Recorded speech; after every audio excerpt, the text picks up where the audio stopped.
You're listening to an archived Cabral Concept podcast. After listening to this show, check out the most up-to-date podcasts available at stephencabral.com/podcasts or search directly on iTunes.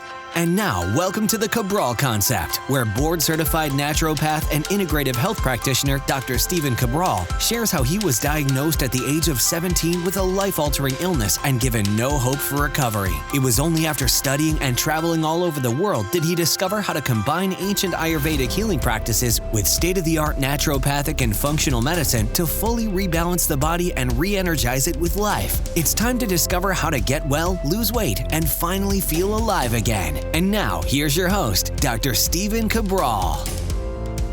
Excited to get started with part 2 of our weekend host calls. We answered about 8 questions yesterday. A lot of different great topics, some for people themselves, some for family members. Always happy to help. Really excited for today's show as well. So if you didn't tune in yesterday, it doesn't preclude you from obviously listening to different days on the house call. These are obviously different questions. They don't necessarily build upon each other, but really happy to be able to just take a little time out. You can hear my voice right now. I've been talking now for, recording this at about 6 o'clock at night right now. So that's about a 12-hour day so far. A lot of talking today. But the show will go on. It always does. And I'm looking forward to answering your questions now. So let's get started with our first question from Jen. She writes in, "Hi, Dr. Cabral. I was looking at your weight loss testing because I'm interested in finding out what my specific body needs in order to get to the right place for weight loss and wellness. I was also reading that your genetic testing can also tell me what my specific body needs in order to lose weight, and I was wondering if you could tell me a little bit more about which one would be best." Jen, happy to answer this question. Thank you for writing in. We probably don't do enough really explaining what each lab test does. I try to, I really do. I know in the future, one of our goals is to actually just do a lot more video teaching as well. So, but let me answer your question personally. And again, if anybody else has this same question, just go to cabralsupportgroup.com, join our free Facebook group, ask what test is best for you right inside the area. And we, of course, would be happy to answer that question for you pretty much the same exact day. Okay, so you were asking the difference between the weight loss test and the genetic test. So really great question. And this is actually pretty easy for me to answer.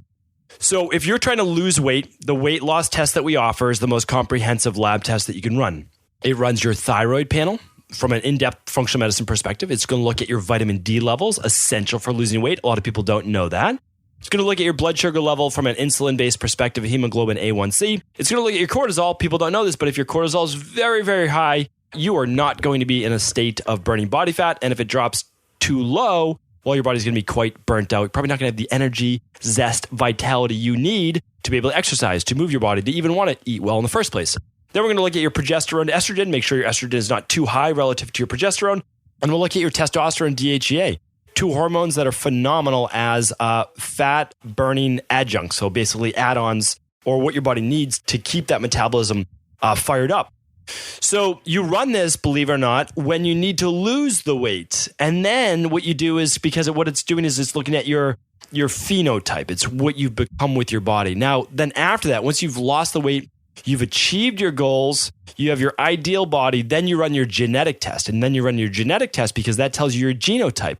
That gives you insight into what you're susceptible to and what you might already be good at. Meaning like people are susceptible, they don't know this, but they're susceptible for lower detox levels, meaning like their phase 1 or phase 2 liver detox doesn't work as well. So they need specific nutrients. Really easy to fix though.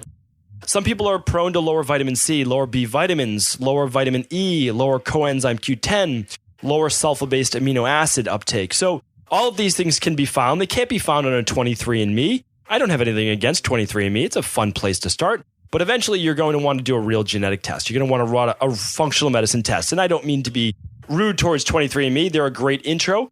It's nice to see the ancestry part of it. But what I care about is people's true genetics. And I want to see an easy to read report that gets in depth. This is 100 pages. You get this report. And again, none of these are our labs. We just choose best in category. Whoever's best for our online and offline private wellness clients, that's who we're going to choose.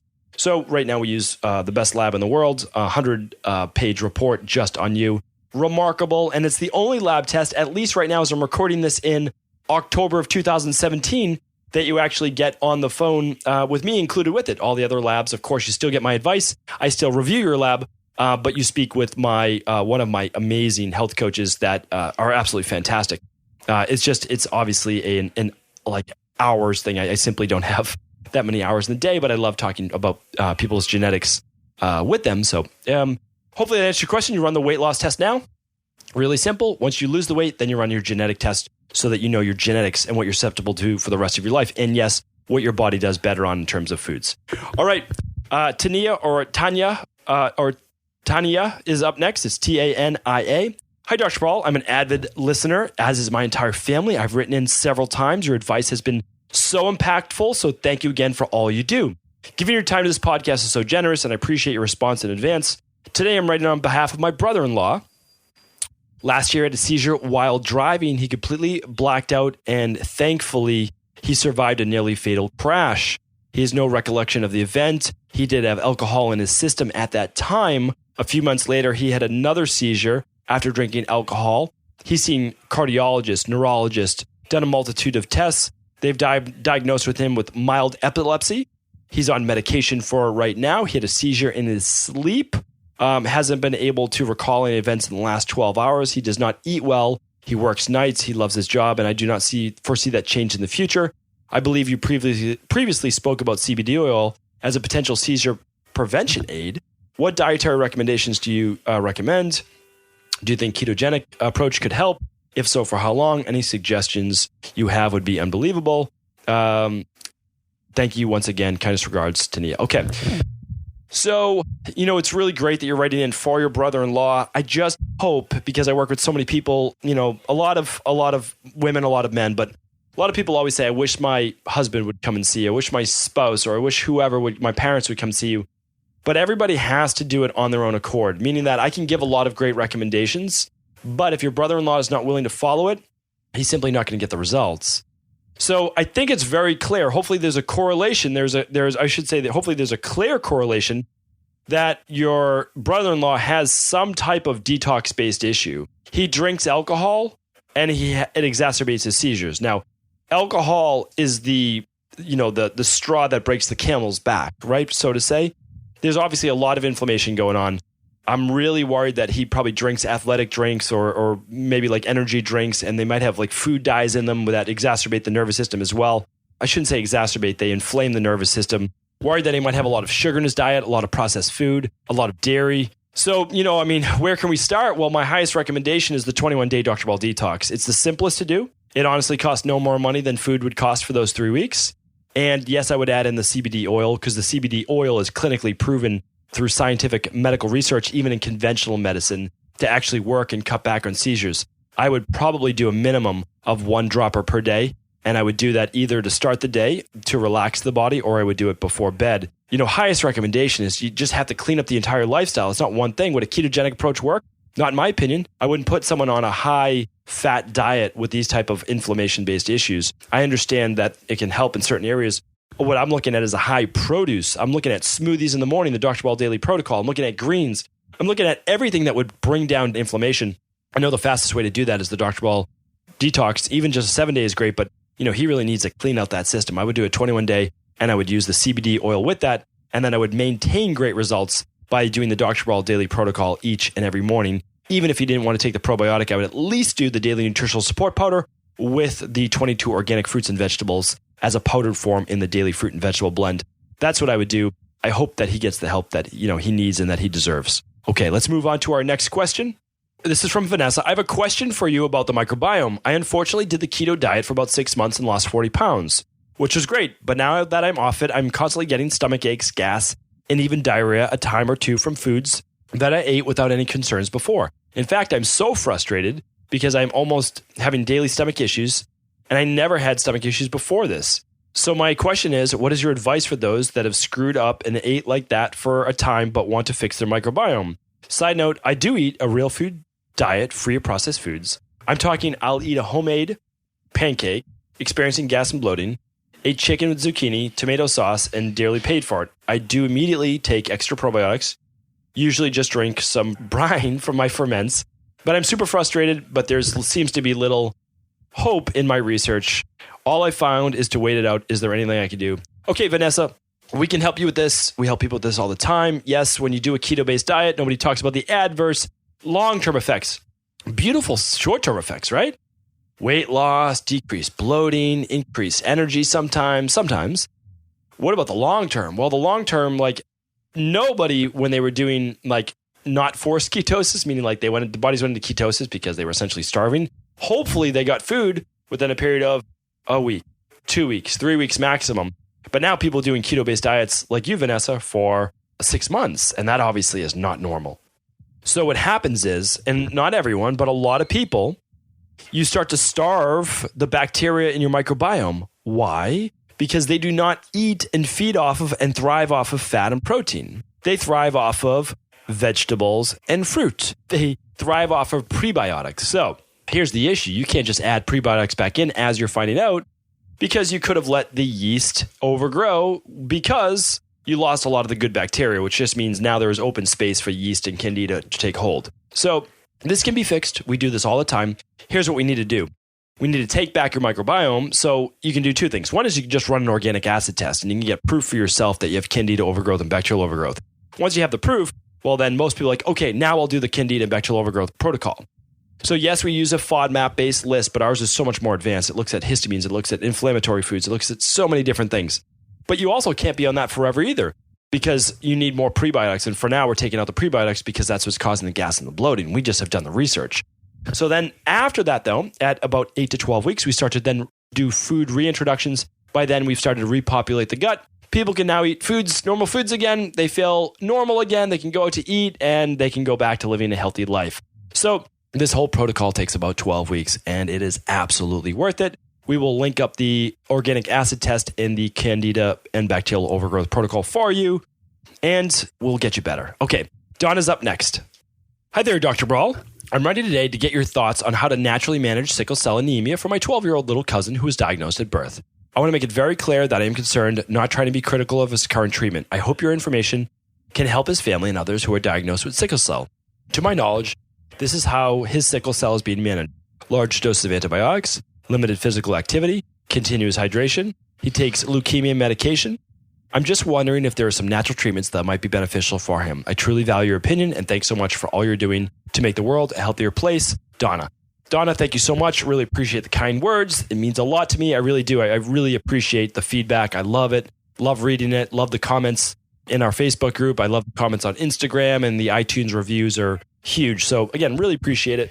And so there's actually a decent amount that can be done in natural health to help with sickle cell anemia. Yes, it is a congenital-based issue that some people are born with, but we can work around that. And I don't think that it needs to be totally limited physical activity. I think that people can still be very healthy.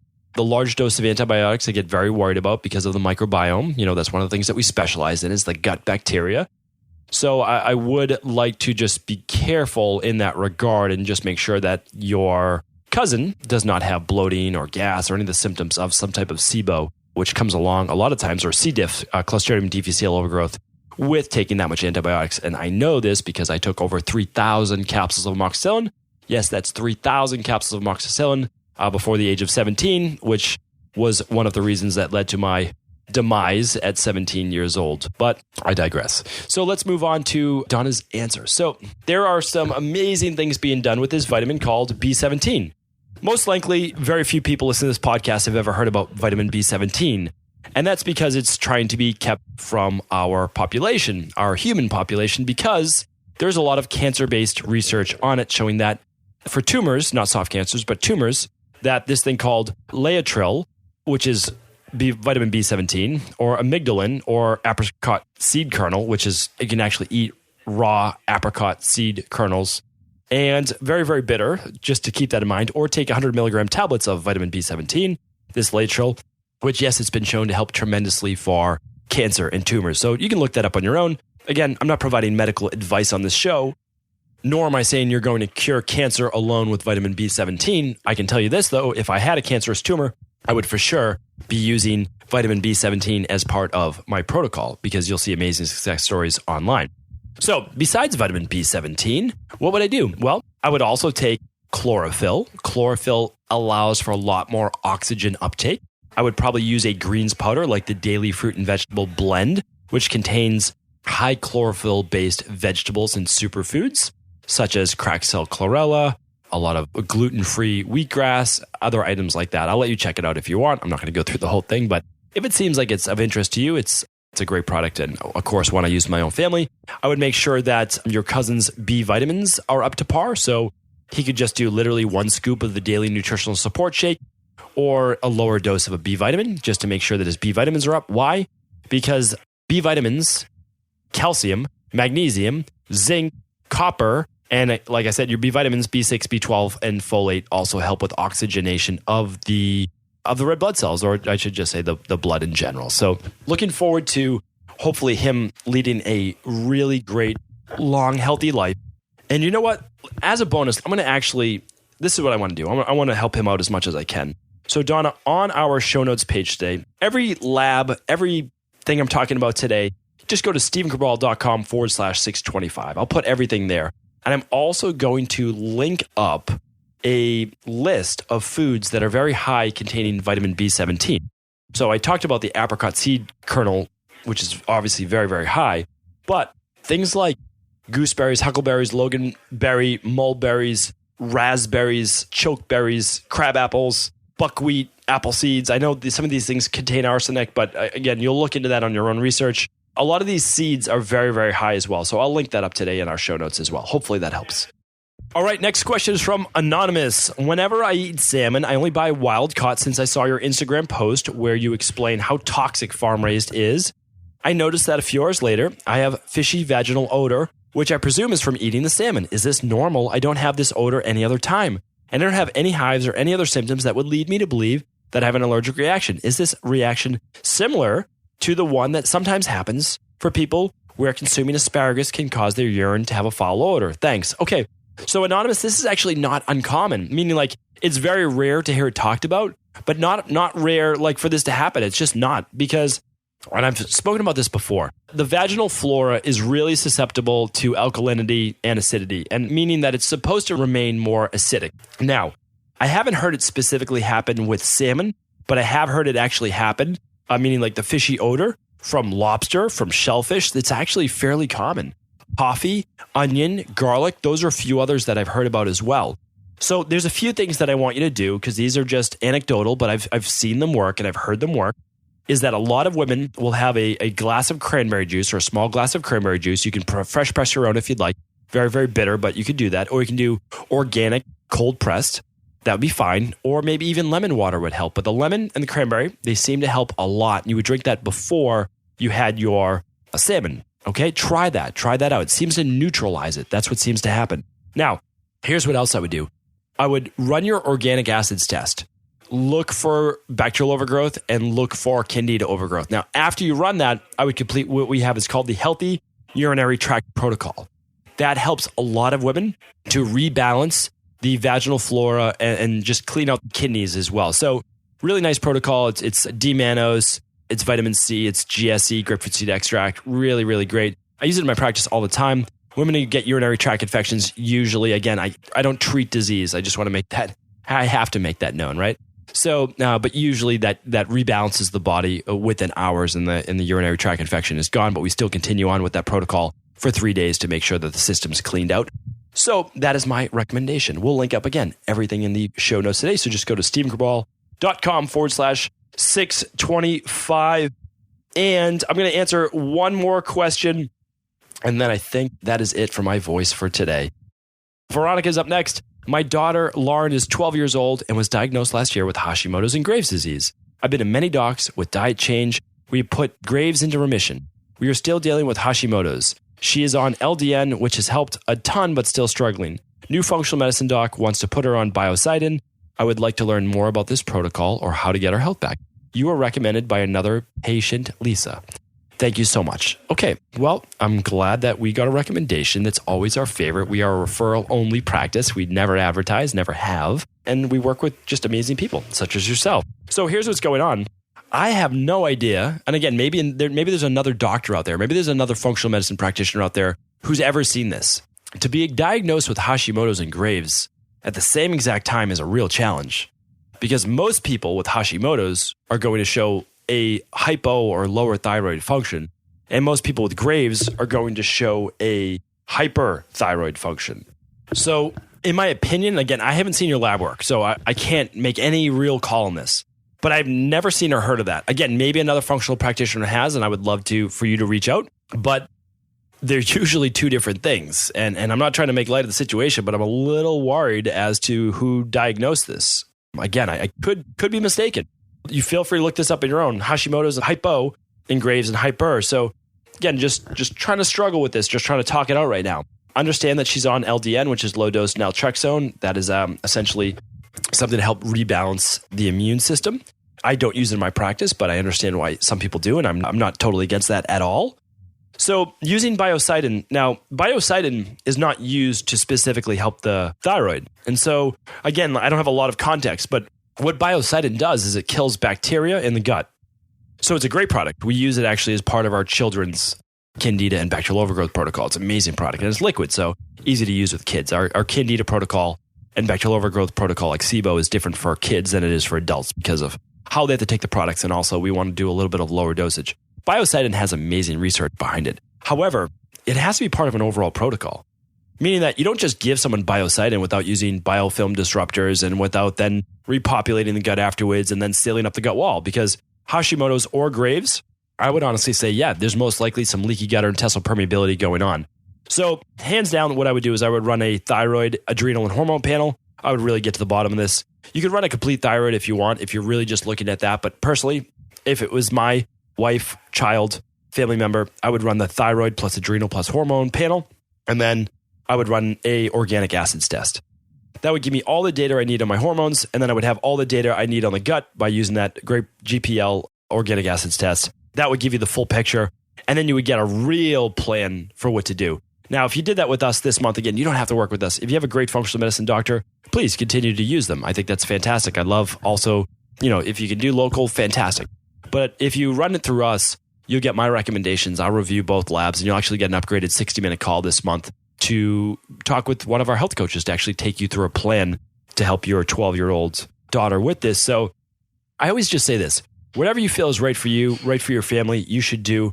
I would just question, again, not in a bad way, because I'm not involved. So this might be the absolute best protocol I've ever seen in my entire life. But all I'm seeing right now is LDN and biocidin. And I just know that's not going to rebalance the body and fix Hashimoto's or Graves. So good start, absolutely good start. You're on the right track. You're doing great, no doubt about it, but needs a little bit more work and refining. So hopefully that helps. Thank you, everyone, for tuning into the Cabral Concept. Apologize about this worn out voice. I do promise to rest it overnight, and I'll be back tomorrow with our Motivation and Mindset Monday. Don't miss it. Take care. Hope you had a great weekend. Before you go, I wanted to ask you this question. What if I could teach you in just a couple of hours how to transform your thyroid, hormones, adrenal, cholesterol, blood pressure, blood sugar, weight loss, energy, mood, brain, pregnancy, anti-aging, or many other health-related issues? After 20 years in private practice, after seeing and overseeing 250,000 client appointments, I sincerely feel I have the real-world data and have found the answer you've been searching for. So what I've done is spent hundreds of hours of my own time refining what you need to know in order to uncover your underlying root cause health issues and then begin to rebalance the body and bring it back to a state of robust health and wellness. I'm going to teach you exactly what I do in my private practice so you can understand how you got here and now what you need to do in order to heal. You'll receive all of the important success checklists, protocols, and even ways to customize it to make the program fit your busy life. And you'll get all of this at a fraction of the price. Let me save you the time, money, energy, stress, and frustration of not knowing what to do next. Instead of reading dozens of books on the topic and seeing multiple practitioners, I will condense everything that you need to know in just a few hours of video tutorials that you can watch and listen to anywhere. Together, we will make this healing process an enjoyable one that you can take with you for the rest of your life. I wish you all of the best of health and happiness, and I hope to be able to guide you on your healing journey through my Health Results Accelerators. Simply choose the health imbalance you're currently suffering from, and by the end of today, you'll know what went wrong and how to get well again. I guarantee it. For details, head over now to stephencabral.com/courses.